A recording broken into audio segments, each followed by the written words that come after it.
Et bonjour à tous, bonjour à toutes, bienvenue dans ce nouveau numéro d'Avantinissa. Ça y est, maintenant qu'on a retrouvé l'accès au studio, on enchaîne comme le GC Nice enchaîne les performances discutables, puisqu'on va forcément parler de ce match de Coupe de France, de cette qualification quand même, soyons honnêtes, en Coupe de France pour les 16e de finale de l'OGC Nice face à l'Ogre Corse de Corté, un partout et victoire au tir au but, au bout du suspense dans la nuit corse à Fouriani. Enfin, plein de choses à dire sur cette rencontre, pas beaucoup de bonnes, vous vous en doutez, puis vous étiez devant votre télé de toute façon, mais voilà, on va voir ce qu'on peut en retenir quand même, la qualification bien sûr, mais peut-être quelques enseignements individuels aussi, et puis on dira quelques mots sur la courte mais précieuse, allez, lâchons le mot, interview de Jean-Pierre River sur le site officiel, qui a suivi la rencontre, histoire que voilà, on acte quelque chose de notre bilan de début de saison.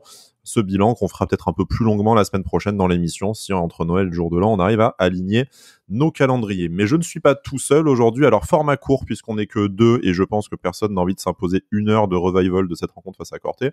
C'est Jérémy, le courageux acolyte du jour. Salut Jérémy, comment vas-tu ? Salut Sky, salut à tous.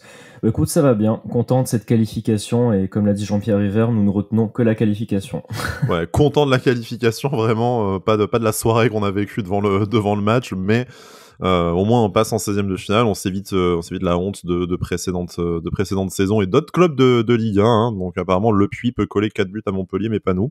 Bref, ça c'est autre chose. En plus, bon, on peut pas se moquer d'avoir perdu d'une équipe qui perd face au Puy. C'est un souvenir encore trop frais pour nous. Jérémy, donc voilà, cette entrée en Coupe de France, effectivement, on peut aussi voir le côté très pragmatique de se dire que l'intérêt en Coupe de France, surtout face à une équipe de 5e division, juste à quelques jours de Noël, c'est pas le jeu que tu vas mettre en place, c'est de passer le tour suivant. Mais quand même, après une semaine compliquée pour le gym avec la Coupe d'Europe, Montpellier, enfin, on avait couvert ça lors de notre présente émission. Là, on se disait que ça peut être l'occasion de finir l'année en beauté, peut-être pour quelques joueurs, de se mettre en confiance. Avant de rentrer d'un peu dans la performance collective et individuelle, tu l'as dit, et Jean-Pierre River l'a dit, là, sur cette rencontre, quand même, bon, le gym ne s'est pas rassuré. Le gym a fait des trucs bien, on parlera des 30 tirs, tout ça, mais on peut pas dire qu'on se sente rassuré après cette rencontre, je pense. Oui, voilà, dans un premier temps, c'est vrai que le plus important, vu le timing pour nous en plus avec tous les blessés, le plus important c'était vraiment comme on dit, hein, pas tomber dans le piège et d'arriver à sortir de ce tour de Coupe de France. Après, c'est sûr que quand on affronte des équipes de National 1, de Régional, on espère toujours passer tranquillement, justement pour que l'équipe se mette en confiance. Ça aurait été une bonne note avant avant le début de la phase retour. Voilà, bon après comme on l'a répété plein de fois, déjà la dernière fois on a beaucoup de blessés donc c'était compliqué. Là en plus on n'avait pas Hicham Boudaoui qui était suspendu, Pablo Rosario qui était blessé, donc là bon ça commençait vraiment à devenir compliqué. On fera la compo et le banc après, effectivement, ouais. ça fait peur. Hein. Le banc, honnêtement, t'as intérêt à vraiment bien suivre le club pour arriver à connaître au moins un joueur, quoi. Moi quand j'ai vu ça, quand j'ai vu l'interview de Francaise qui disait ça, je dis mais qui va jouer quoi, parce que là il y a plus personne quoi. Heureusement que sur les dernières semaines on a récupéré Jonathan Klaus et Melvin Barr parce que je sais pas qui on aurait mis en défense sinon. Donc bon, au final hier soir, en fait je peux pas dire qu'on a eu de la chance parce qu'avoir vu le nombre de tirs qu'on a fait et tout ça et le match du gardien de Corte, je peux pas dire qu'on ait de la chance non plus quand même. On s'en sort, c'est le principal. Après voilà, c'est sûr que dans le contenu, on va en parler plus longuement. C'était quand même très très compliqué. Encore une fois, il y a des erreurs qu'on a vu qu'il faudrait plus voir en fait, mais bon, on commence à être habitué malheureusement. Mais voilà, après, je vais rester pragmatique comme la dernière fois. Pour moi, le plus important, c'est qu'on passe ce tour. Le point positif aussi, je tiens à le souligner, c'est que les dernières saisons, à chaque fois au tir au but, on perdait. Là, ça fait quand même 2 ans d'affilée, l'année dernière contre Auxerre, et cette année qu'on gagne au tir au but. Pour moi, c'est quand même un événement. Donc, donc voilà, je tenais à le souligner. Mais voilà, comme dit Jean-Pierre River, là, on va retenir la qualification et espérons récupérer le plus de monde possible pour que l'équipe, justement, puisse avoir un petit turnover, que certains joueurs puissent souffler parce que je pense qu'il y en a vraiment besoin. tu passes au tir au but, alors sans que ton gardien en stoppe un, mais sans Marcin Bulka, qui est quand même un spécialiste de l'exercice hein, et des penalties. C'est comme ça, notamment avec une séance en Coupe de France à Paris, qu'il était rentré dans nos cœurs. Et ça me permet de faire la petite transition autopossessive sur la composition de l'équipe. Donc c'était la première de Maxime Dupé dans les buts de l'OGC Nice depuis son arrivée. Une défense, tu l'as dit, avec Melvin Barr et Jonathan Klaus, qui sont revenus du coup de leur absence. Une défense centrale expérimentale avec Moïse Bombito qu'on commence à connaître, mais Yael Nanjou également aligné en milieu de terrain, Ndombele, Boanani, Isaiah Camara et puis Sofiane Diop et devant Evan Guessant pardon et Gaëtan Laborde. Donc on fait un peu avec ce qu'on a parce que comme je le disais sur le banc, on avait Doumbouya, Moukoko, Boulendi, Zelavkovski du coup les gardiens, Montero, Sali, Koulibaly, Ilié et Nguéné. Voilà, je pense qu'à moins que vous soyez un très très grand suiveur du gym, ce que vous êtes probablement si vous vous faites chier à écouter cette émission-là, je pense que la moitié du banc, vous n'avez aucune idée de qui c'est, et si vous êtes juste un sympathisant, vous ne connaissez personne. En gros, peut-être Boulendi, parce qu'il est sur les photos, souvent, mais voilà, bref. C'était Ilié la vedette sur le banc, là, quand même. Ouais, voilà, c'était Ilié le joueur le plus expérimenté sur le banc, quand même. Hein. Non, il y a Moukoko qui est rentré, mais en tout cas, sous le maillot niçois, c'était Ilié le plus expérimenté, c'est dire, mais en tout cas, voilà, on peut résumer ça par Francaise n'avait peut-être pas trop de choix. C'est vrai qu'on a du mal à avoir un choix différent qui aurait pu être fait, peut-être. Allez, il y a deux choses dont on doit discuter. La décision de ne pas titulariser Rarechilier, qui aurait peut-être pu là gratter le plus de minutes possible. Il est d'ailleurs même pas rentré en jeu. Après un début de saison, on l'a vu très très peu apparaître, et là on se disait face à une équipe de 5e division, c'était peut-être l'occasion ou jamais pour lui d'accumuler du temps de jeu. Et la non-titularisation, mais l'entrée en fin de match quand même de Youssoufa Moukoko, pour pas grand-chose hein, au final, ça on en parlera peut-être dans le déroulé du match et les performances individuelles, mais voilà, c'est ces deux joueurs qu'on aurait peut-être pu voir jouer. Je pense notamment surtout à Youssoufa Moukoko, parce que Evan Guessant, très clairement, je pense, commence à fatiguer, et on lui en veut pas, hein, fort logiquement, mais c'est peut-être pour moi là où Francaise a véritablement pu faire un choix sur ces deux joueurs-là. Qu'est-ce que tu en penses ? Ouais, je pensais plus à Rarechilier justement, parce que quand j'ai vu que Pablo Rosario et Chambo Daoui seraient pas là, je me suis dit ça va être l'occasion pour lui justement. Après c'est pas exactement dans le même registre, mais c'est vrai que ça a été plutôt Tanguy Ndombele qui a joué, enfin sachant qu'il a quand même des petits soucis physiques encore. D'ailleurs dans sa réaction d'après-match, il a dit qu'il n'était pas censé jouer autant. Ouais, voilà, donc c'est quand même un peu compliqué pour lui.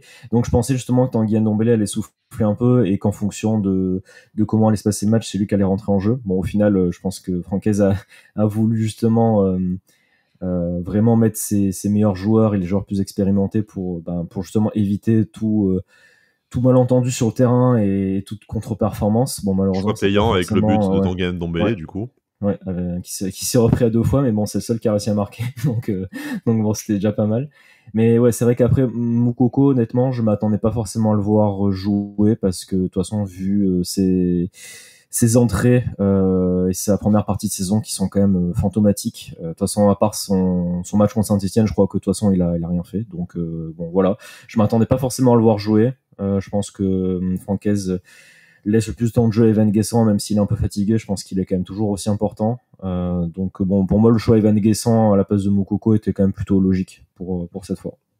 Voilà, sachant que Francaise s'est exprimé sur le cas de Youssoufa Moukoko quand on lui pose la question d'un prêt qui pourrait être cassé dès cet hiver vu le niveau catastrophique de l'international allemand. Il a dit voilà, je suis engagé, le club s'est engagé, le joueur aussi. Enfin bon, bref. L'idée, c'est quand même de trouver une solution pour que ça se passe mieux en deuxième partie de saison. C'est c'est l'intérêt de toutes les parties, même si là on part vraiment de très très loin, et la situation de Youssoufa Moukoko est préoccupante. Il est pas loin d'apporter la qualification à l'OGC Nice en fin de rencontre. Sa frappe fait partie des très nombreuses qui n'ont pas trouvé le fond des filets, mais bon, on sent que ça ne pue pas de joueur en confiance non plus. Enfin, je sais pas si sur son entrée anecdotique t'as quelque chose à rajouter, ou si on peut passer au joueur suivant, parce que bon, difficile de le blâmer de pas avoir marqué dans un match où tout le monde a buté sur le gardien, mais à la fois j'ai pas eu l'impression que son entrée ait apporté quoi que ce soit non plus. Non, comme tu disais, il y a eu sa frappe. Après bon, Moi, ce que je pense, c'est que vu qu'il a pas eu déjà beaucoup de temps de jeu, alors que Gaëtan Laborde a été blessé en début de saison, et que Mofi va sûrement être de retour, je le vois pas forcément avoir beaucoup de temps de jeu, sachant que Shaw et Boga vont aussi revenir de blessure. Donc honnêtement, je le vois pas vraiment jouer, parce qu'en plus on a toujours Badri Zingonani, Sofiane Diop qui sont plutôt en forme. Donc honnêtement, juste pour le plaisir de name dropper, hein, mais voilà. Non, mais en plus on a toujours, bon là Victor Orakpo est blessé, mais il y avait aussi Victor Orakpo qui avait eu quelques minutes de temps de jeu. Honnêtement, je vois pas du tout Youssoupha Moukoko malheureusement jouer en seconde partie de saison, mais bon, on verra bien. J'espère pour lui que ça se passera du mieux possible, mais c'est vrai que pour l'instant là ça me semble compliqué. Et sur son entrée, non, pas grand chose à dire à part sa frappe. Sa frappe parmi la centaine qu'on a essayé de mettre, mais tu penses que le seul enjeu pour la fin de saison de Youssoupha Moukoko, c'est de savoir s'il va réussir à passer derrière Arachilier dans la hiérarchie, ou c'est peut-être le dernier frisson qui peut l'attendre?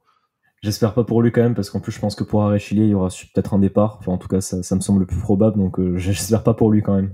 Ouais, on dira peut-être quelques mots de mercato si on a le temps en fin d'émission, même si bon, va se poser la question de départ en prêt et sûrement pas d'arrivée, hein, mais voilà, ça c'est autre chose.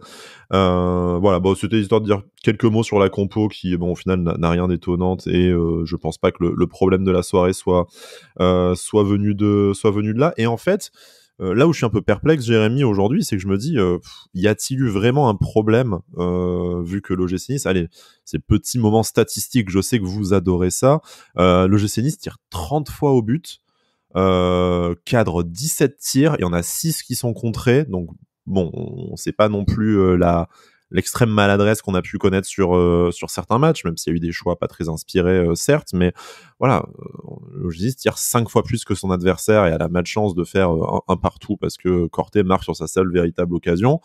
Mais bon, les attaquants niçois ont en tout cas fait le boulot de tirer.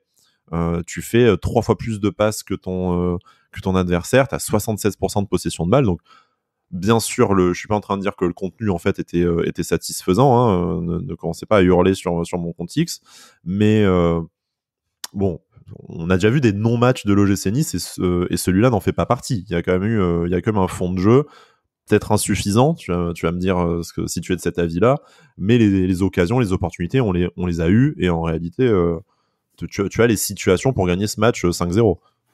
Ben, en fait, ouais, c'est ça qui m'a fait dire que le match était pas totalement loupé, parce que même si dans le contenu, ok, c'était quand même pas fameux, hein, on va pas se mentir.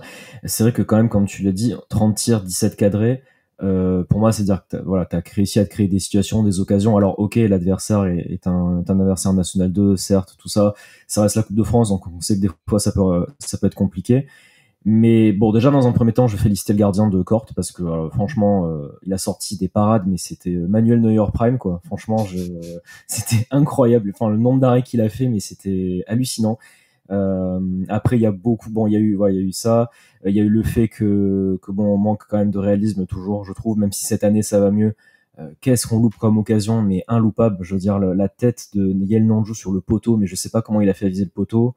La tête de Bombito aussi en seconde période. Attends, la tête de Bombito, moi je suis toujours pas persuadé qu'il n'y a pas un trou dans le filet en fait, hein, parce que je vois pas comment le mec il est lancé, il est face au but, il fait la détente, le geste parfait, mais juste pas dans le but. En fait, c'est Jean-Pierre River l'a dit aussi, c'est un peu un manque de chance, mais des fois à ce niveau-là, en fait, je suis toujours partagé entre le fait que c'est un manque de chance et des fois un manque de pas de talent, mais un manque de réalisme devant les buts, mais incroyable, vraiment. Après, Jérémy, la chance, ça n'existe pas en fait. C'est comme le Père Noël, hein. On aimerait pouvoir pardon, hein, d'ailleurs, spoiler alerte, hein, j'espère qu'il n'y a pas des enfants qui écoutent cette émission. Je suis pas sûr que ce soit le Père Noël qui soit le truc le plus choquant dans l'histoire, mais enfin voilà, c'est la chance, tu la provoques et c'est un manque de talent. Enfin, je suis désolé, mais là, tu disais la tête de Yael Nanjou. Non, ouais, c'est chaud quand même. Bon, moi-même, j'ai déjà mis au foot des poteaux honteux alors que le but était vide en face, mais bon. Je suis pas professionnel à l'OGC Nice déjà, et non, mais il y a des occasions, je les ai quand même regardées 2-3 fois dans le résumé pour être sûr, parce que je dis c'est pas possible.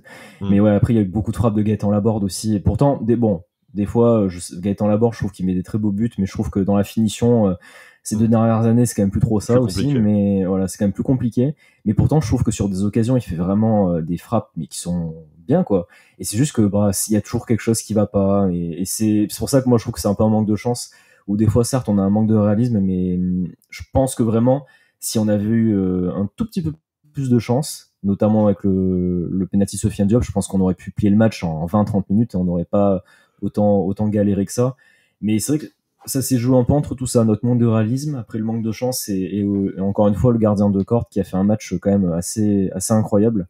Il y a aussi une occasion de Jonathan Klaus à la fin où je crois que c'est un espèce de lob, mais en fait il arrive à faire une claquette magnifique. Enfin, franchement, match incroyable de sa part. Donc il écoutera jamais l'émission, mais si un jour il écoute, franchement, chapeau.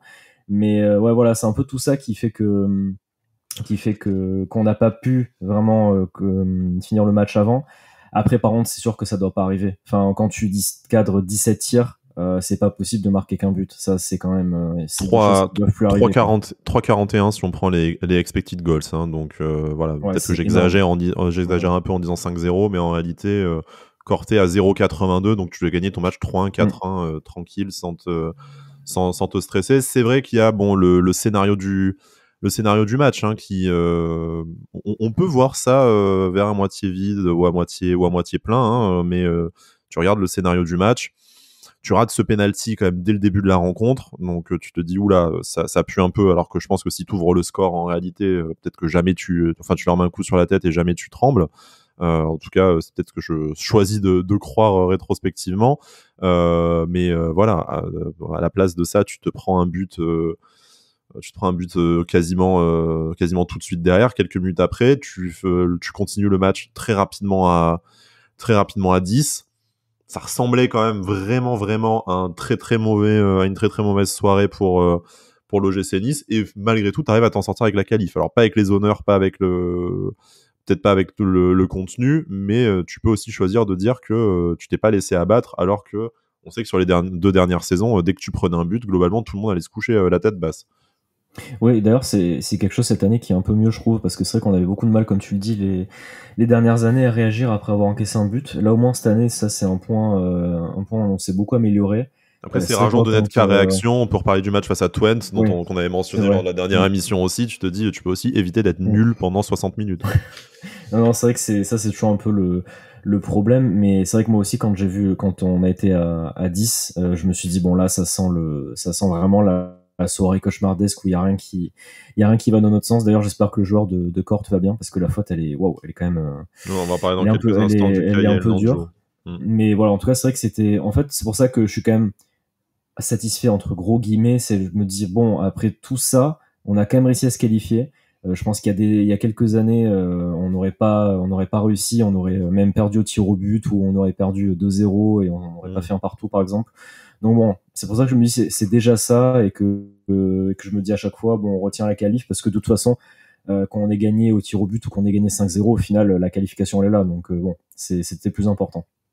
Il y a 2 joueurs dont j'aimerais qu'on parle. Jérémy, si tu veux bien. Après, tu me diras si toi-même tu as des cas en particulier à aborder. T'as parlé d'Yael Nanjou, donc je vais commencer par lui. Une soirée assez compliquée pour le jeune niçois, puisque cette tête à 1 mètre, peut-être des buts, je sais pas. Enfin, très très près des buts, qu'il balance sur le poteau. Alors bon, il est masqué peut-être un peu, le rebond, il sait pas très bien. Bon, bref, voilà, c'est quand même un peu, c'est un peu dommageable, on va dire, pour rester poli. Et derrière, un carton rouge pour un tacle de boucher, hein. Il y a pas d'autre mot, parce qu'en plus de ça, de devant la télé, tu le vois venir de très très loin. Je veux dire, tu vois que son contrôle est trop long, qu'il perd le ballon.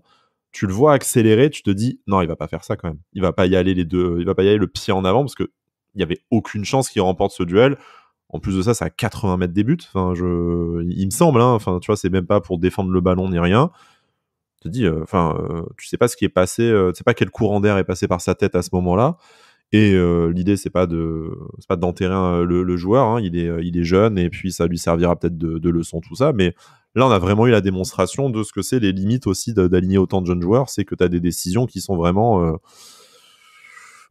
stupides, hein. Vraiment, là, sur le coup, tu pouvais venir voir de très très loin que ça allait se terminer par un carton rouge. Et comme tu le dis, on espère que ça se termine pas par beaucoup plus grave pour le joueur de Corté.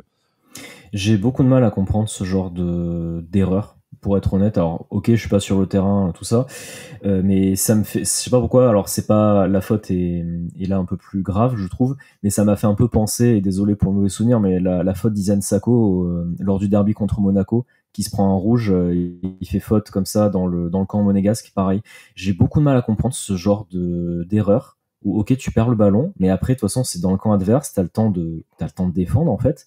Pourquoi faire un tacle comme ça à ce moment-là? Enfin, justement, en plus, t'es mené 1-0 et tout, il faut revenir dans le match.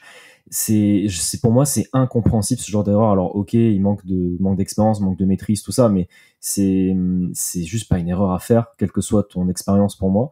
Donc bon, j'espère que voilà, comme tu as dit, ça lui servira d'expérience et de leçon. C'est dommage parce que justement, je trouvais qu'en Ligue 1, sans faire des grosses prestations, il s'en sortait plutôt bien pour l'instant, parce qu'il avait été un peu arrière gauche lors de son entrée contre Montpellier arrière droit. Là, il pouvait justement être défenseur central contre une équipe de N2, donc ça pouvait être bien pour lui justement, ça pouvait vraiment être un match référence. Il passe pas loin avec ce but. Là, c'est un peu dommage, je trouve. Mais ouais, clairement, cette faute, elle est. Wow, franchement, quand je l'ai revu après, j'ai dit, mais c'est vraiment. Franchement, voilà, j'espère vraiment que pour le joueur de Corte, ça va, et le rouge, évidemment, est indiscutable. Donc bon, j'espère voilà, que le joueur va bien. Heureusement pour nous, ça nous a pas trop porté préjudice après. Mais en tout cas, j'espère que pour Yael Nanjou, ça sera pas un carton rouge qui va lui faire un effet, comment dire, où il va perdre confiance pour la suite de son évolution, confiance et que justement il va se remettre dedans, qu'il va continuer à faire des prestations comme il faisait avant pour bien progresser. En tout cas, j'espère pour lui et pour nous en tout cas. Donc voilà, pas trop d'autres choses à dire, mais j'espère que voilà, ça va bien pour le joueur de Corte et pour Yael Nanjou aussi, que ça lui servira d'expérience. Après, Jérémy, j'ai une mauvaise nouvelle. Hein. Je sais que depuis tout à l'heure, tu es persuadé que Corté c'est en N2. Malheureusement, ils sont même derniers de N3 quand même. Hein. Voilà. Ah, N3, pardon. Non, mais enfin, pas grave, okay. mais on essaye d'atténuer la douleur. Non, mais c'était quand même la 4ème division. Non, c'est la 5e. Non, mais ils sont en Ligue 2, non? Et probablement, ouais, c'est ça. Ils jouent pas la Ligue des Champions avec Brest, c'est ça. Voilà, mais non, ils sont derniers de N3 avec une victoire cette saison. Donc, on a failli être.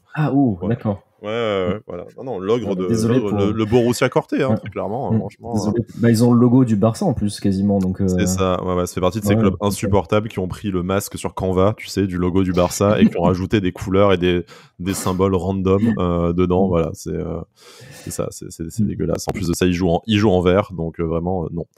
C'est juste non. Voilà, bref, ça c'était gratuit. Donc voilà, pour Yael Nanjou, c'est clairement un match à oublier entre son action sur le poteau et ce carton rouge entièrement mérité, stupide, tout ça. Mais voilà, n'enterrons pas le joueur définitivement pour ça.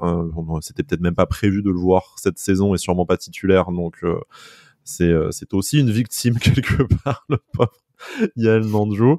L'autre joueur dont je voulais parler avec toi, Jérémy, c'est évidemment Maxime Dupé.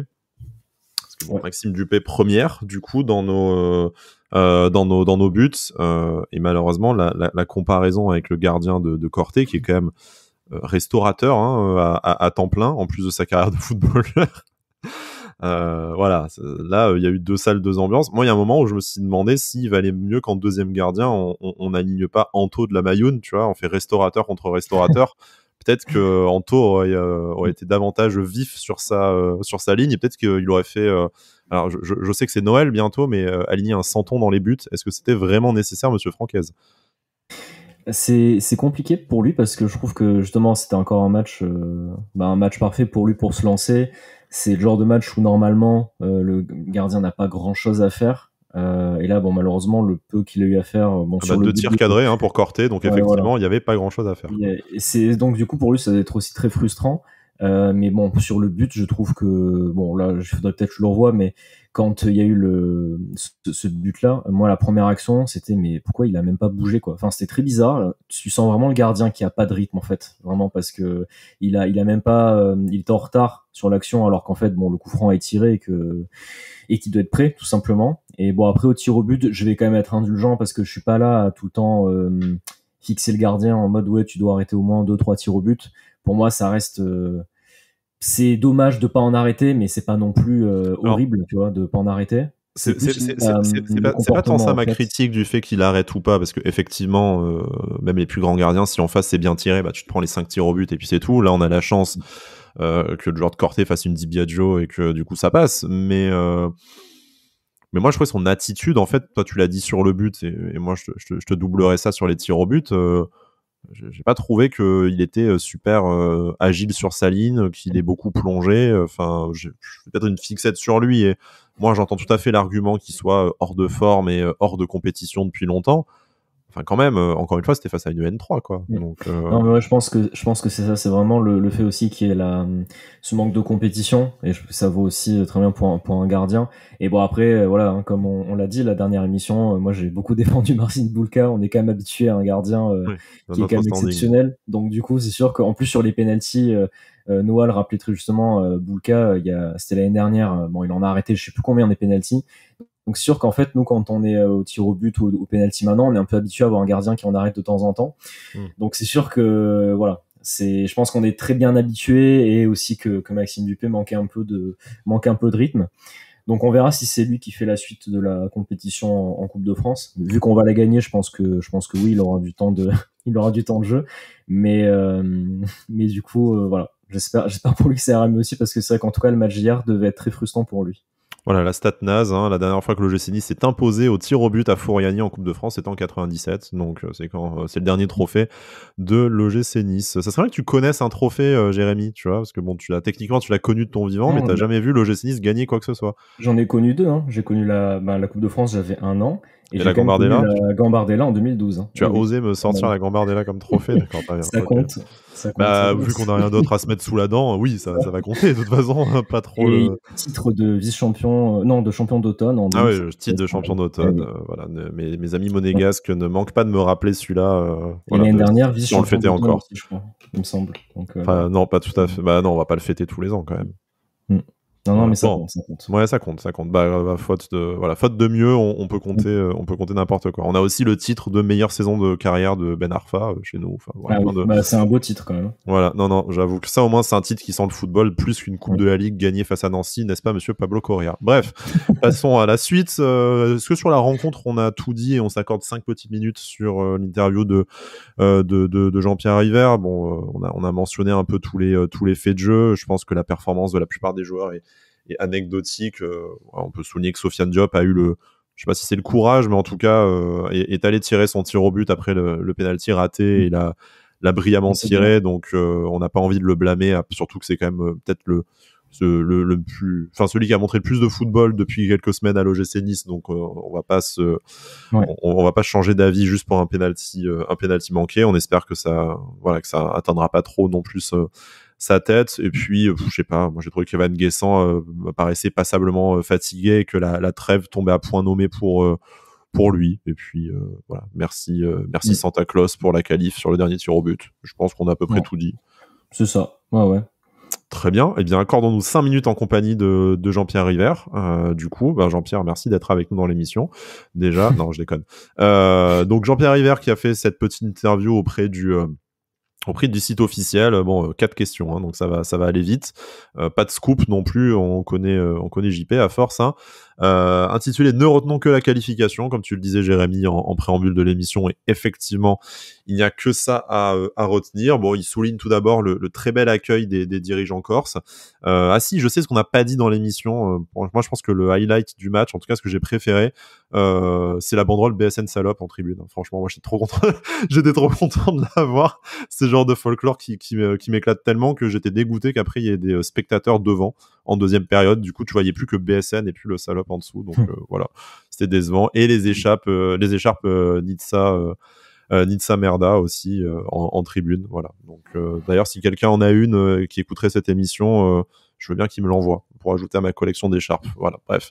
Ça, c'est une chose. Donc, ne retenons que la qualification. On va essayer de préparer 2025. Jean-Pierre River, fait pareil, la malchance, tout ça. Il se concentre quand même surtout sur le fait qu'on a besoin de récupérer le plus de monde possible pour performer en deuxième partie de saison. Mais ce qui m'intéresse, c'est qu'avant que nous-mêmes fassions notre bilan de cette première partie de saison, il en fait un aussi à la question, à part la Coupe d'Europe, vous êtes à peu près dans vos objectifs à mi-parcours. Réponse du président. Il est évident que la Coupe d'Europe est un échec. On avait tout pour se qualifier. Encore une fois, on a commis des erreurs, mais je pense qu'avec notre effectif presque au complet, il y avait largement la place pour passer en Europe et pour faire mieux en championnat. On est 6e, on n'est pas décroché. Moi, je suis confiant pour la demi-saison qui vient. Alors, c'est du Jean-Pierre River. Il ne dit jamais que des choses factuelles. Effectivement, la Coupe d'Europe, c'est un échec. Bon, il enterre toutes les chances de qualification, même si c'est encore un micro-espoir mathématiquement, mais bon, personne n'y croit. Et il a bien raison de ne pas entretenir cette illusion. L'effectif plus complet, voilà, les blessures qui ont forcément un impact sur nos performances. On ne peut pas être de mauvaise foi à ce point-là. Enfin, on peut pas dire le contraire. Ce serait vraiment une énorme mauvaise foi. Et même moi, je n'arriverai pas à ce point-là, je pense. Par contre, moi, ce qui m'intéresse, Jérémy, c'est que il te dit, on est 6e, on n'est pas décroché. Donc d'un côté, ça veut dire que pour lui, la 6e place, c'est pas l'objectif, parce que les objectifs, il me semble qu'ils n'ont pas été officiellement annoncés non plus, et qu'il regarde plus haut plutôt que de dire, ce qu'il aurait pu très bien dire, vu les conditions, être 6e, qui est une place européenne et derrière des plus grands clubs que nous, on est très content, et j'aurais même pas été capable de lui en vouloir, en fait, parce que j'aurais été plutôt d'accord avec ce diagnostic.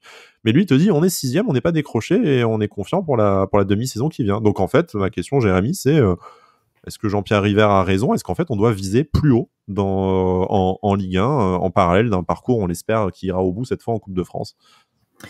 Écoute, sur sa réaction, pour cette fois, je suis vraiment totalement d'accord. Donc bon, que ce soit sur la Coupe d'Europe, tout ça, évidemment. Ça me fait plaisir justement cette petite ambition de dire on est 6e, on n'est pas décroché. Pour moi c'est ce qui manquait un peu ces dernières années, c'est qu'à chaque fois on était là en mode oui mais bon on va essayer de finir européen, mais bon voilà on n'est pas sûr. Souvenez-vous d'où l'on vient. Voilà. Là c'est bon, maintenant on est 6e mais on n'est pas décroché.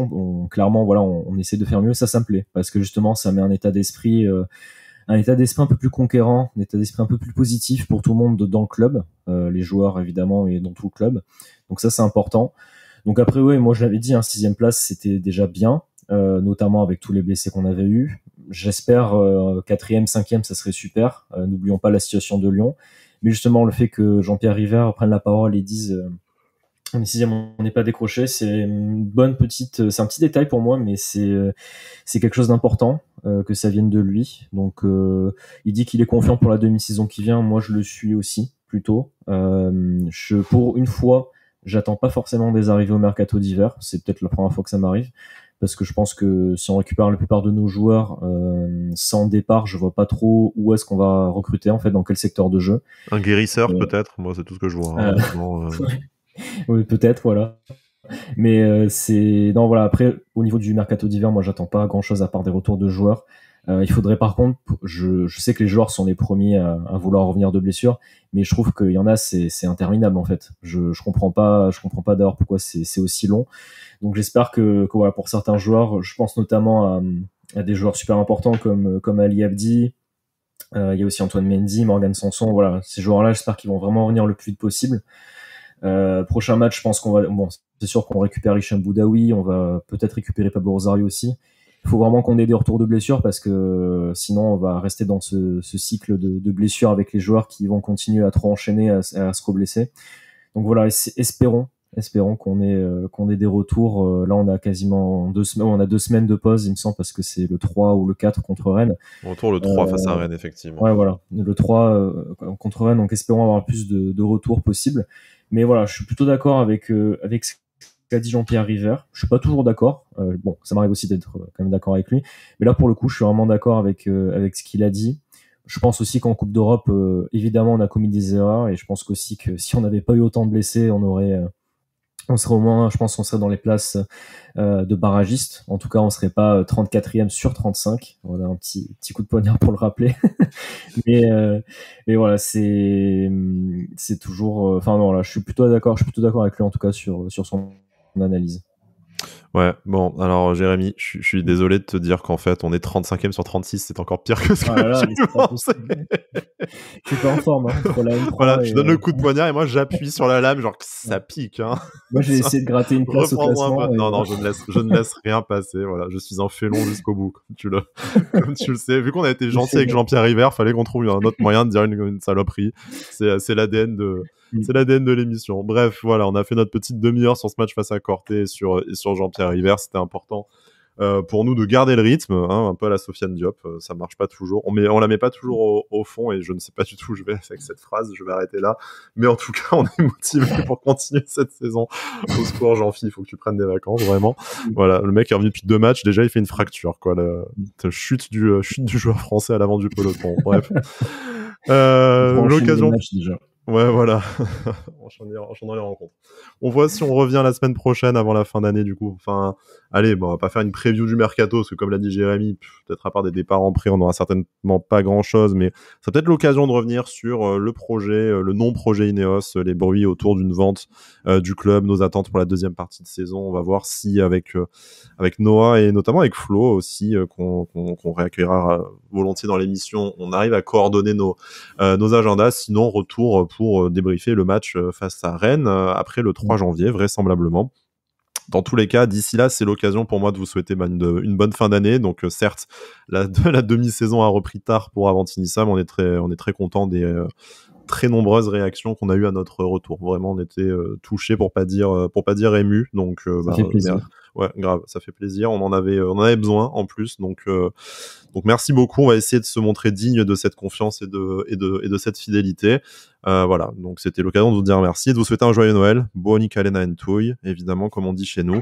Et puis on espère beaucoup de cadeaux GC Nice pour vous sous le sapin, même le hoodie moche à 90€. Vous nous enverrez les photos. Et si c'est pas à la fin d'année, à l'année prochaine, à l'Anquevin, Issa Nissa. Issa Nissa.